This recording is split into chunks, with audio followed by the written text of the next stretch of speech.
What's going on, my homies? Jolt here from TheTokenMinorities, and I am back with the finals of the Last Battle Circuit Season 1, where your KC Jirachiefs have advanced all the way here to face off against Panther, the coach of the Carolina Clefables. Please make sure to go give him a look. He'll be linked down in the description below, along with all the other coaches that participated in this season. And yeah, just make sure to go check him out. He's the commissioner of the APA, a very well-established league in the community, one of the most popular leagues in the community now, honestly. And you know, he was his league was a lot of help to TTM when it came to Summer Showdown this summer. And yeah, can't thank him enough for their support and that. Just make sure to go check him out. Check out the APA. Go show him some love over on his side of the battle, which will be it should be uploaded by now as well, honestly. So go take a look at that later on. So anyways, we are against Panther in the finals. Now, for just a little bit of a background for you guys who maybe haven't been following me for too long, or maybe you're just kind of interested in some fun facts, but throughout my draft format career, which is it's been pretty long at this point. We're looking at over 4 years, actually. So I've been playing for quite a long time. I have actually never won an official, like a standard league championship. I have won 2 other championships, actually just in the past year. One of them was in the Surge format tournament, an all-star tournament through Summer Showdown 2018. And then I've also won the Draft Premier League, which is kind of like a league tournament hybrid team style event. But I captained the winning team and played on the winning team for the DPL as well in Season 1. So I do have a couple titles under my belt, but in terms of standard leagues, I don't have any of those yet. So this is an opportunity to see if we can claim our first stereotypical, like a standard league title. So we will see if we can pull that off here against Panther. But let's go ahead and take a look at what he decided to bring this game, as he brought the Hydreigon, Scolipede, Sylveon, Mega Gallade, Staraptor, and the Landorus T, which is more or less the type of team I expected to see.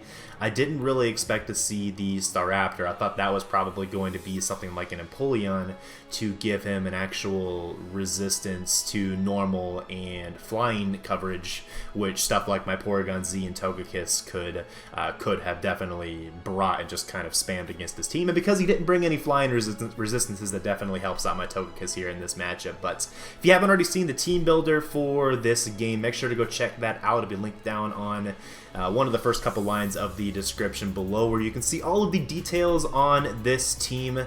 But just to very briefly give you a summary, we are bringing a Stealth Rock, Aya, Papa Berry, Cobalion, pretty much fully Fizz Def with CC, Flash Cannon, Stealth Rock, and Roar. Then I have Mega Beedrill, which is a 4 attacks variant that is packing the Hidden Power Ice for the Landorus T.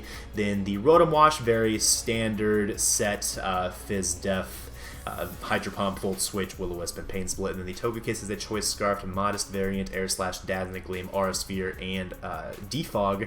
Zygarde and Mew, though, are really what the center of this team is. Zygarde is the primary win con. It is a weakness policy set, which hopefully should be able to set up on stuff like Hydreigon and Sylveon, especially when supported by a Light Screen Mew, which is the final member of the team with Super Fang, Taunt, and Psychic. So that is what we are rocking for this game. My dedicated lead, as I mentioned in the team builder, is going to be the Cobalion because it matches up well against pretty much everything on his team, and I really want to prioritize hazards in this game. And when he didn't bring the Empoleon, that might just mean that the Stealth Rock will be here to stay once I set them up. So with that said, we can go ahead and hop right on into this game here, as Panther is going to issue the challenge. Good luck to him, of course, and hopefully we have a nice clean game, as he is going to decide to lead off with his Hydreigon as I lead off with the Cobalion, which is good information for me, really good news for me, because I am able to take any hit from this. I do not expect a Choice Specs variant or a Life Orb variant. If he stays in, it reveals that he is either going to be a Chople Berry set, or he's going to be more likely Choice Scarfed, as he does actually stay in and go straight for the Flamethrower and Burn Me on turn 1. So not a great start, but Cobalion's not essential in this game whatsoever. I just really want this thing to get up Stealth Rock. But now I need to see what type of set this is. I mean, Cobalion doesn't have much speed investment. In fact, it's a relaxed nature minus speed nature, so there's no way I was going going to outpace even a non-scarfed Hydreigon unless he didn't have investment of his own. So I am going to go into my Rotom just to chew the next Flamethrower, which he likely is going to go for, but he actually mixes up his moves and goes for the Flash Cannon, revealing that he is not Choice Scarfed, which is phenomenal information for my Togekiss and for my Mega Beedrill later on in the game. But it's very bad news for now, because now I'm forced to pretty much sack something off, because I don't really have a safe switch into this, and I really don't want to let my Togekiss take damage from this, just in case it is a Swords Dance, Shadow Sneak, Mega Gallade later on in the game, as I really have to be careful around that. But I am just going to go into my Cobalion. I can chew up the Dark Pulse relatively easily. It will pop my Iapapa Berry, I'll get back up well above 50% of health, which should actually give me a chance to take this Flamethrower, I think, from the Hydreigon. This should be about a roll, and if it is a roll and I survive, I'll be able to get some pretty good chip damage off against this with a close combat. Granted, I am burned, but unfortunately, I think that was actually a high-ish roll, or at least he got a roll on that was able to knock me out with the Flamethrower. So, not the best start in the world, but I do have my Stealth Rock up, which is essential in this game. Now, here's hoping he's not able to actually get rid of them at any point in the match, as I am just going to go straight for the U-turn as he goes into the pretty obvious Lando T. I don't really fear this. Even if he's like a Rocky Helmet, I should be able to U-turn out on this and get in my Rotom Wash and just kind of put him in that Volt turn cycle, get maybe a Will-O-Wisp off on the incoming Hydreigon, and etc. There's a lot of things I can do here in this type of situation. So I am just going to go straight for the safe U-turn, as Lando T is not going to take that super well, honestly, but he actually reveals the eject button, which means I don't switch out, and he's going to go straight into Verticus, which is his Staraptor, and now I'm like, wait a minute, this is horrible, because this could easily be Choice Scarfed, it could easily be Banned to Pursuit, and the fact that he revealed the Intimidate is like, what in the world is this set? Is it a defensive Staraptor? I don't even know. I'm just going to switch out, basically a 50-50. I thought he might be a Choice Scarf variant, and especially because the Hydreigon wasn't Choice Scarfed, and he actually just knocks me out with a Pursuit.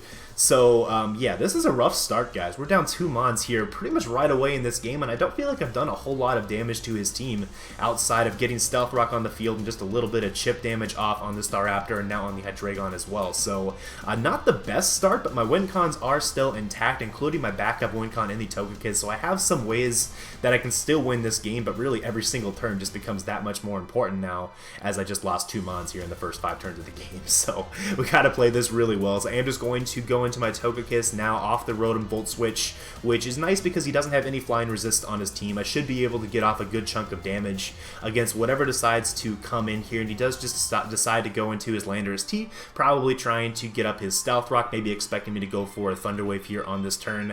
Even so, I am a modest Togekiss, and that's actually going to be enough to 2-hit KO even a max HP Lando from the amount of health it was at. So I am able to get rid of the Landorus T, which is very nice considering I did just lose 2 Pokemon. It's definitely nice to get rid of the Lando T, which is one of his 2 Intimidate users, which I will probably want to have both it and Staraptor gone before I try to set up with my Zygarde. As he's going to go into his Sylveon, I'm just going to go for the Air Slash to scout the damage, see how much I can do, and see what he wants to go for, as this could easily be something like a Choice Specs or Choice Scarf Sylveon. I just want to confirm what its set is before I try to make any kind of switch into my other valuable members of my team. Everything is so valuable at this point, as he does reveal to just be more of a standard defensive set on the Sylveon, which is good information to have. That means that I will need to have chip damage off on this for my Zygarde to be able to knock it out with the plus 3,000 arrows. So I definitely need to make sure the Sylveon has chip damage off on it before I try to set up with my Zygarde. As I'm just going to go for a second Air Slash. I'm due to get a flinch on this turn, and that's what I was able to get. I wanted to, again, get this thing kind of weakened so that my Zygarde is more safely going to be able to deal with this thing once I do get up to plus 3. But I want to try to get one more Air Slash off just to put myself in a position where, 1, he's going to be at low health, and 2, after the Wish Recovery, he won't be at full health. So even if I flinch this, that's great. If I don't flinch this, that's also okay, because it does the job of putting the Sylveon at low enough health to where it's going to be in range of a plus 3 Zygarde. But I do actually get another flinch, which is nice. Good job, Togekiss. You're doing your job. what Togekiss do. Anyway, but I'm going to go ahead and switch on out now into my Mew, expecting him to go for the Protect that he's kind of forced to go for on that turn, just in case he is going to be in range of another Air Slash from my Togekiss. As now that Mew is inside, this actually gives me a chance to go ahead and set up my light screen if I want. With only having 4 Pokemon left on my team, all of them being relatively offensive, I don't think there's going to be very many more turns, honestly, left in the game. So I do just go straight for the taunt here first, knowing that even if he is a Banded Staraptor, I'll be able to take the hit from a Double Edge or a Brave Bird because he's not reckless on this set. He is just an Intimidate variant, so I am actually able to chew up the Banded hit from the Staraptor, which does a lot of damage still without having the Reckless, that's pretty crazy. I actually didn't expect it to do that much.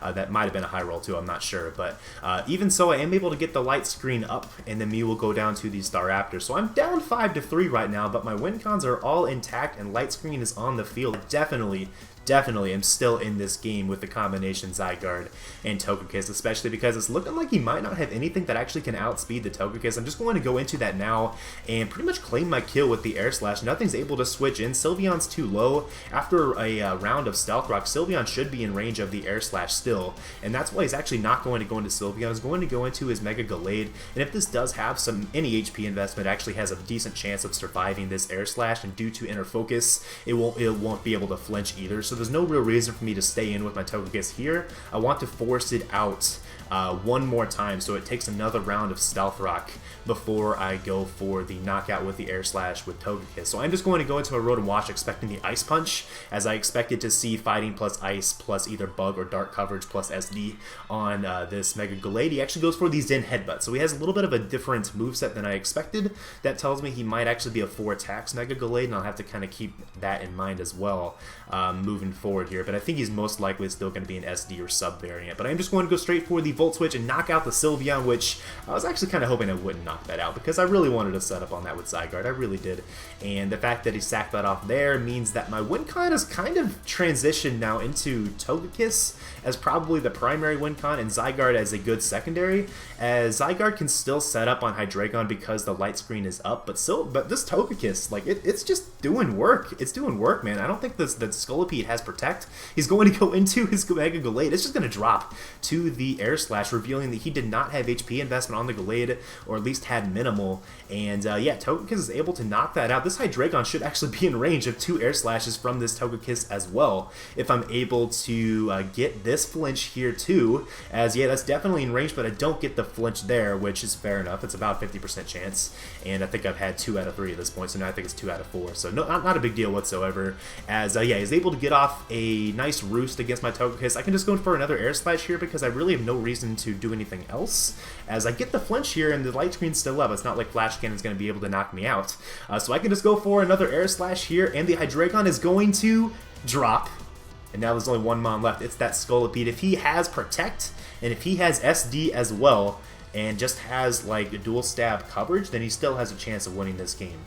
But if he doesn't have Protect, and I can land this Air Slash, and it lands, and he is not a Copa Berry, this Scolipede is going to drop.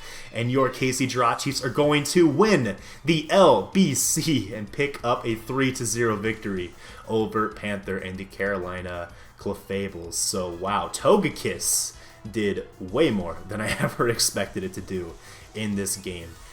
There were a decent amount of flinches. That is the nature of Serene Grace. I only got 50% of them, 3 out of 6, I believe, if I counted correctly, which is statistically about what would happen, but of course it kind of sucks, obviously, from his perspective. I can understand if he's upset about, you know, getting flinched a few times from Air Slash. That's kind of what Togekiss does, and I would be pretty upset about it too, just because I know it's frustrating for something like that, which is still a bit of a, you know, a 50-50 luck-based move to go for that to not go in his favor is always frustrating. So, you know, for that, I apologize for how that went down. I do feel like I had other backup options in the back, like the Zygarde behind Light Screen, to do a lot of damage against his team as well. So it could have gone either way if I didn't get any flinches, but you know, Togekiss was able to get a statistically decent amount of flinches in the game, and that really helped out there for sure with closing up the end game. As yeah, wow, Togekiss did a whole lot more than I expected. And honestly, what's kind of cool about that too is that Togekiss, I think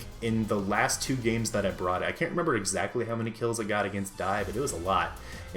Togekiss got 5 kills in this game. It like almost met Mega Beedrill's stat line for the season in just like 2 games time.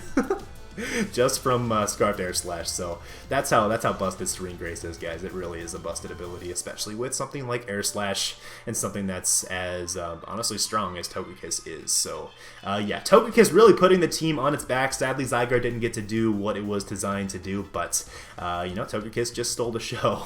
But that is how it goes down. Your KC Jirachiefs are going to close the generation as champions of the last battle circuit. So huge congrats to Panther on an incredible season.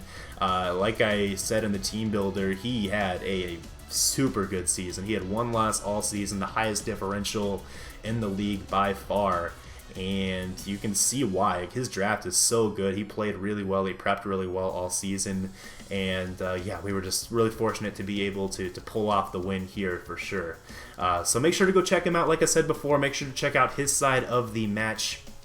Let me know what your answer is to the question of the day, which might require you to go back and do some digging on some of the history of the KC Jirachiefs in this generation. Just what's been your favorite moments for this team, for the KC Jirachiefs over the course of this generation? What has stood out to you the most over your time watching this channel, watching this team, watching me play, even the Toronto Raptors, if you want to go all the way back that far? What's been, I guess that'd be last generation, but you know, however you want to answer the question is fine with me. I'm just kind of curious to see, you know, how long some of you guys have been around. Does some of you guys start digging up some of the, you know, really old memories from when I first started out? That'd be kind of cool to see too. So yeah, thanks for the support this season, guys. It's been awesome to see, and this will wrap up yet another league and wrap up the generation for me. I'm kind of thinking about a few other options here for potential things I could upload to close out this generation, but we are pretty close to the release of Sword and Shield, so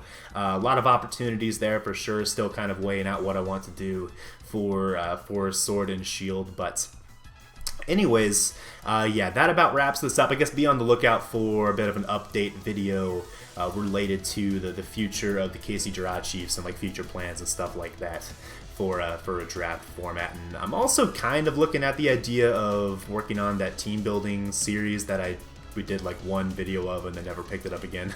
I know some of you guys have been looking for that, and I'm kind of playing with the idea of picking that back up, but yeah, we'll see how time allows. I think I'll have a little bit more time, hopefully. Well, maybe have a little bit more time here this month to kind of start digging into that a little bit more. But anyway, I think that about wraps this up. Thank you once again for all the support this season, and yeah, I will see you guys all in the next one. Peace.